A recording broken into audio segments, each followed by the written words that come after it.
Hello, everyone, and welcome to the Secondary Heroes podcast. It's time for Secondary Shorts, our weekly check on what we're watching and what's trending in pop culture. It's September 11th, 2020, and this is your host, Trevor. Joining me, as usual, is... Hey, guys, it's Prague. This is Josh. Oh, Wait. We're still Larry Wolfgang. Hold on. I think I have a text from him. Sorry. DeLorean broke down, currently stuck in 1989. Oof. All right. Well, he won't be joining us tonight. Maybe we'll send him a TARDIS later. We'll figure it out. But these are your secondary shorts today. How you guys doing? Doing good. Doing good. Yeah. Doing better than Alex. Out here in the wild. Yes, better than him too. But he might be doing better in 1989 than 2020. So. Oh, Well, he could see baby me when I was born. So there you go. Yeah. Go visit me. Very nice. I'm guessing you're probably faring a little bit better out there in Texas than we are in California. It actually got cold over here. So all that snow and cold weather in Colorado came this way. So we're freezing. It got cold here too, but that's because of the nuclear winter that we're having.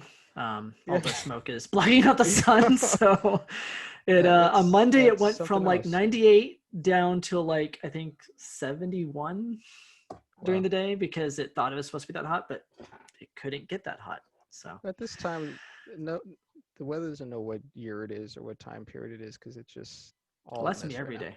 But yeah, very nice. That's because I'm old. Anyways, what are you guys watching this week? What's been on your tube? the news for fire coverage? Oh, no. Yeah, right. Other than that, other than crazy conspiracy theories on YouTube, what else have you been watching? Or is that just me? I don't know. It wasn't aliens. Yeah, I'll go first. So I like this show. Obviously, you can see the back of me, The Flash. That's what I've been catching up on. I love the show so much that I waited this long to watch the latest season. So now I pretty much have a year to finish it. So they're not coming back until 2021. But I'm enjoying it. You know, I had finished Arrow before I jumped onto here. So I kind of already spoiled a little bit for me because I have to watch the crossovers. But it's The Flash. I mean, what season are they currently on right now? This is going to be so right now I'm on 6th season. 7th season will start next year. So okay, yeah. For some reason I thought it was longer than that, but maybe I'm thinking of other shows. Probably Arrow. Arrow, I think Arrow probably. to, yeah, 9 or something like that. I can't remember exactly what it was, but yeah. Do you watch it on HBO Max? Right now on Netflix. So this was on Netflix. Yeah. I didn't know it was on Netflix. Yeah, I don't know what's gonna happen with it in the future. If it's gonna stay Netflix or jump to HBO Max or DC, what is it, All Access or whatever. So yeah, I don't. So it's gonna be interesting to see what they do with these. Yeah, I guess it depends on who originally filmed the series. Like if it were an original DC property or Warner Brothers or whatever. Yeah. I don't know how that all works. But anyways, DC owns them. So yeah. Okay. This is interesting. I wasn't too sure where to find them because I know that like what Trevor said, it would be on HBO, I would think. But I guess not until it's over and done with. I'm not too sure. Some stuff's on HBO. Maybe the first couple of seasons. I saw some stuff, but I don't remember which shows were actually on there. All right, very nice. What about you, Trevor? So I did save one from last week, and I kind of want to jump the gun. I am whatever. So last night I finished Dark season 2, and I mean. Damn, dude, it's so damn good. It's not even fair to other shows. Like, you can't even compare the shows to it. And so I understand why I couldn't watch anything else after it.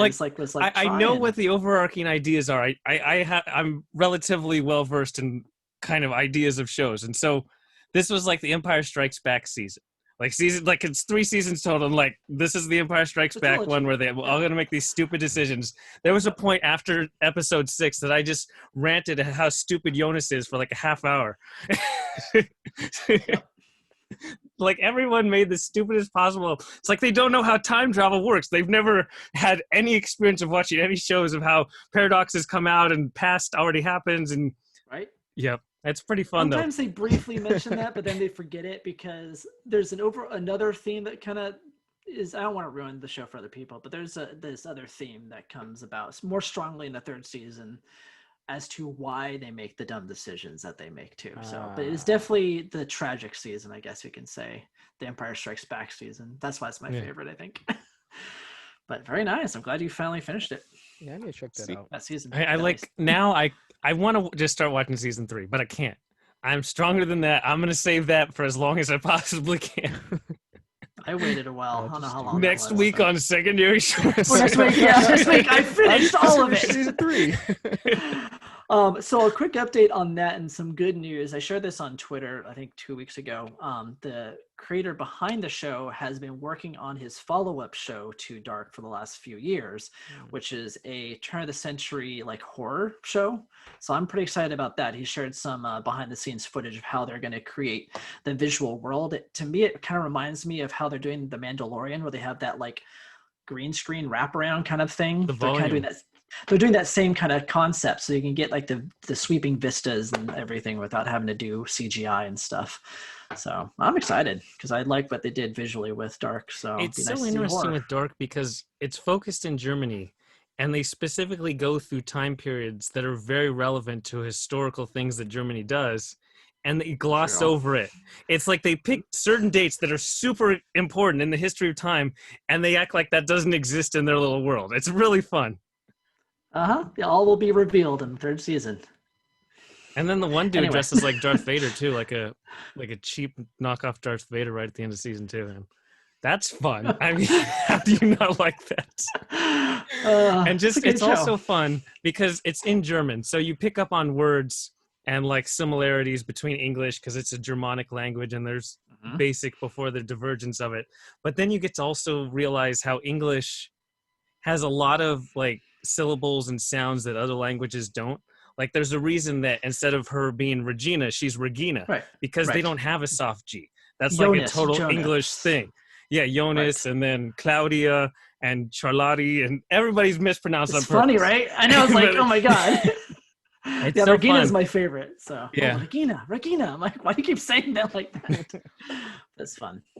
I like the German language. It's great. It's a fun German language. And it's funny because I like to joke of mispronouncing, but it's just interesting how languages diverge over time. Like if you're into linguistics, you can see how it really just branches off how complex English has become because it is like the latest to develop. So they came up with all these nuances and tediousness that's really unnecessary for people to convey their points. Like Eastern languages, they don't need all of the different syllables that we use and they still can convey all of their different points. It's awesome how complex English has become. Right. I think this would be a great show then for Josh because he likes linguistics. He's really interested in language and words and things of words. So. Yeah, strangely enough, I probably would be interested in that. You might be. Well, very nice. Well, I watched another Netflix show, or I guess it's a movie. It's called I'm already forgetting it. That's kind of the point of the movie. I'm thinking of Ending Things, which is a Charlie Kaufman film. I saw your tweet about that. If you're not familiar with Charlie Kaufman, I would not recommend this as one of your first films because I think that it's better to go with maybe Being John Malkovich or something like that, even though that, in my opinion, is a far more out there film than this film. I think it's easier to get into. I think this is kind of more of an indie style film versus his other stuff, more so because he is directing it this time and not like someone like Michel Gondry. But he's still a great director, in my opinion. He still does have those visual flourishes that you see in his other films. But this one is a little bit more intimate than anything else he's ever done. I think it's one of those films you kind of have to really pay attention to what's going on and maybe even watch it a second time if you don't get it the first time. There's a lot to dig in. There's a lot of talking in this film. But my main takeaway is the performances. By these two to my right. Sorry, I don't know which way I'm pointing here. Toni Collette and David Thewlis, who played Lupin in the Harry Potter series. Their performances are, I mean, everyone's performances are amazing. There's 4 actors in this. They all do a superb job, but those two kind of steal the show for a bit. So if you want something to kind of mess with your brain a bit that's visually pleasing and well written, I would highly suggest this film. If you don't like stuff that's weird, avoid it like the plague because it will hurt your brain and you'll think it's pretentious and stupid. So there you go. So when you said I have a tough time shaking it off, and I read the title of the film. Are those two things related? In a way. Okay. Yeah. So it's super dark for those keeping track at home. Yeah. Yeah, anyways. Yeah, it's hard to explain the movie without ruining it too. It's like, yeah, I would say it's very, I mean, if you've seen any of Charlie Kaufman's films, they're full of melancholy. That's just his thing. He loves like just diving into relationships and their meanings of it, and the kind of the psychology of relationships and their meanings. And this one is kind of like the psychology that someone has with themselves in a way, and it really shook me quite a bit. So yeah, just really very well done. So if you want to see something with great acting, check it out. With you, I think that you have a relatively strong mind versus someone who might be like having more like mental issues or something like that. But do you think it's more this part of the year and this particular year you're more open and susceptible to the ideas presented? Interesting question. Possibly, actually. Yeah. It's an interesting take. I think that this is also just a time where we're all stuck inside, like being introspective and thinking about just kind of existence and everything. So yeah, I don't know. I like to get philosophical with stuff, especially because it's great. I'm watching BoJack Horseman on a rewatch, and that's just like super dark. Like, will I ever be satisfied? I'm just an empty pit. No matter any happiness that comes in, I can never just have enough. And there's all kinds of great thoughts. Like season 4, every single episode is about a different mental disorder. So, oh boy, it's a fun season to go through. Okay, well, I'm down for that. I like that kind of stuff. Kind of reminds me of The Haunting of Hill House. How that was, it's a horror show, but really it was about the stages of grief. So it's a very depressing show. I do want to watch that. They don't care. It's like I was so well made till this October. Yeah, I would say October would be a fun time to start that, because then you can do the next one, the follow-up, which is The Haunting of Bly Manor. Dark, but worth it, in my opinion. Anyways, Josh, anything else you guys going on? Any games you're playing? Stuff you're watching? This made me happier. I'll bring up this other show I watched over the past month or so. So it's called Love. It's a Netflix original. Mm-hmm. It's has Gillian Jacobs and Paul Rust in it. So Paul Rudd. No, Paul Rust. So this guy, I believe he was on Inglourious Bastards, and he was the boyfriend on the movie I Love You, Beth Cooper. Okay. Have you ever seen those? So I mean, this show is about these two individuals. One from Jersey, the girl, she's from Jersey, and the guy, he's from North Dakota, and they moved to LA to kind of, find their calling, being famous, either with a girl in radio and a guy and being a writer in movies. So he ends up being a tutor to the actors. So he's for the child actors. So he's ended up doing that. And the girl, she's a they call it a radio host or producer, however you want to put it. So with them, with the girl, she's kind of caught up in drugs and alcohol and sex. So she's just kind of all everywhere. And this guy, he's coming off a relationship thinking that he was going to move in with this girl and they'll live happily ever after. And then she ends up breaking up with them. And then it comes to where like the two worlds collide, and then they end up these two people end up meeting, and it's just a journey of how the relationship goes up and down, everything like that, and just showing through their careers how they've used each other to either help them progress in their careers or digress, whatever the season will be about that at that time. But I pulled it up just to check it out. For me, I was just kind of looking for something a little bit more lighthearted, different. Just because I was watching too much serious stuff. I was like, I'll take a break. I'll give my brain a break. I don't recommend watching it with your children or any kids around, because there's a lot of adult scenes in it. So I will if you're just looking for something more like a rom-com type of like series that you want to watch, I'd recommend it. Just check it out. So it is a series. So they're gonna do multiple seasons, you think? So they did 3 seasons. So this started in 2016 and it ended in 2018. So you can watch the whole thing.